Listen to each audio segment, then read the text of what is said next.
నేను గతంలో కూడా చెప్పినా, మళ్ళీ చెప్తున్నా, ఎవరైనా ఎక్కడైనా మా నాయకులైనా మా సర్పంచ్లైనా ఎవరైనా నా పేరు చెప్పి కానీ ప్రభుత్వం పేరు చెప్పి కానీ ఎక్కడైనా ఒక రూపాయి అడిగితే నాకు చెప్పండి, వాళ్ళని దొక్కలేసే బాధ్యత నేను తీసుకుంటానని చెప్పి అనవసర ఆరోపణలు కాదు, ఆధారాలతో చెప్పండి.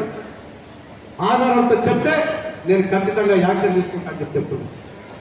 చెప్పదండి ప్రజలు, నాకు దేవుళ్ళతో సమానం.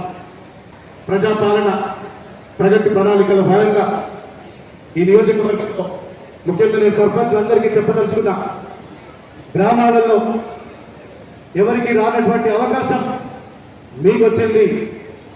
ఎన్నికలు 5 సంవత్సరాలకు ఒకసారి జరుగుతాయి. మీరందరూ అభివృద్ధి మీద దృష్టి పెట్టండి, పార్టీలను రాజకీయాన్ని పక్కన పెట్టండి. మీ గ్రామాలలో ఏ పని కావాలన్నా చెప్పండి, నేను కలెక్టర్ గారి దృష్టి తీసుకెళ్తా, మిగతా అధికారుల దృష్టికి తీసుకెళ్తా. మీ పనులు చేయించే బాధ్యత నేను తీసుకుంటాను. మీరు ఏ పార్టీలో ఉండండి, మీరు ఏ రాజకీయం అని చేసుకోండి, కానీ 5 సంవత్సరాలు మీకు అవకాశం వచ్చింది కాబట్టి దయచేసి మీ ఊరి అభివృద్ధి మీద మీరు దృష్టి పెట్టండి అని చెప్పి నేను చెప్తున్నా. ఎందుకంటే ఒక ప్రజాప్రతినిధిగా అవకాశం రావడం అంత ఈజీ కాదు.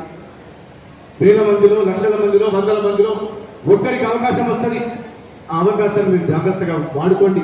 ఒకసారి 5 సంవత్సరాలు సర్పంచ్ చేస్తే మీ పేరు 50 ఏళ్ళు మీ ఊళ్ళో గుర్తుపెట్టుకునే విధంగా పనిచేయాలని చెప్పి మీ అందరికీ చెప్తున్నా. నాకైతే రాజకీయాలకు పార్టీలకు సంబంధం లేకుండా నాకు నిజంగా కూడా ఏ పార్టీ అని కూడా ఇది నాకు ఓట్ చేసిందా లేదని కూడా ఆలోచించా. నా దగ్గరికి ఆపద వస్తే వాళ్ళకి ఖచ్చితంగా సాయం చేస్తా. నా దగ్గర చాలా మంది బీఆర్ఎస్ నాయకులు వస్తారు, బీజేపీ నాయకులు వస్తారు. నేను కాదని చెప్పి ఎవరికి కూడా చెప్పలేదు, భవిష్యత్తులో కూడా చెప్పని చెప్పి మీకు ఏ పనుల్లో కూడా నేను మరొకసారి చెప్తున్నా. ఈరోజు ఇది నియోజకవర్గ స్థాయి సమావేశం.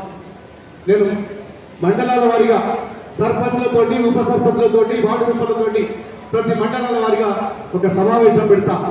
మీ సమావేశం, ఆ సమావేశంలో మీ సమస్యలన్నీ కూడా తీసుకురండి, ఒక్కొక్కటిగా చేసుకునే బాధ్యత మనం అందరం కలిసి తీసుకుందామని చెప్తున్నాం.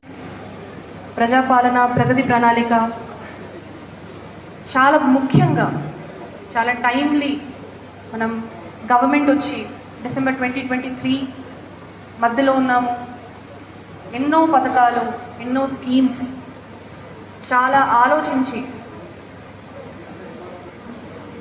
డిపార్ట్మెంట్ వారీగా ఇన్వాల్వ్ చేసుకుంటూ సెక్టర్ వారీగా బెనిఫిట్ అయ్యేటట్టుగా as per the vision of honourable CM గారు, as per the honourable deputy CM గారు's విజన్, గవర్నమెంట్ ట్రాన్స్పోర్ట్ సెక్టర్ కానివ్వండి, వెల్ఫేర్ సెక్టర్ కానివ్వండి, women and child sector, local bodies వచ్చే వరకు urban and rural local bodies రెండిటికి, housing one of the major flagship schemes of government of Telangana, Indiramma ఇల్లు, launch of Bhubharati, revenue సదస్సులు, అన్ని రకాలుగా ఒక రకంగా Prajapalana, Prajavani at the state level, Prajavani at the district level. ఇప్పుడు రేపటి నుంచి Monday onwards we are already in the progress and planning of divisional level Prajavani. So ఒక రకంగా మనము మాట్లాడుతూ వెళ్తే గవర్నమెంట్కి ప్రయారిటీ ఐటమ్గా మా లెవెల్లో constant reviews at ministers level అవుతూ ఉంటుంది. కాబట్టి intention of the government is very clear. First grievance redressal, ఒక్కొక్క సమస్య పరంగా ట్రాన్స్పరెంట్ మేనర్లో టైమ్లీ గ్రీవాన్స్ రిడ్రెసల్ జరుగుతూ ఉండాలి. అదొక రకంగా instruction is clear at the level of district, mandal and GP. So grievance redressal పరంగా ఇప్పుడే మనము చెప్పినట్టుగా ఫైల్ క్లియరెన్స్ ఒకవైపు, సిటిజన్ సెంట్రిక్గా, సిటిజన్ ఫ్రెండ్లీగా, టైమ్లీ మేనర్లో ఉన్న కన్సర్న్స్ని మనం చెప్పగలగాలి.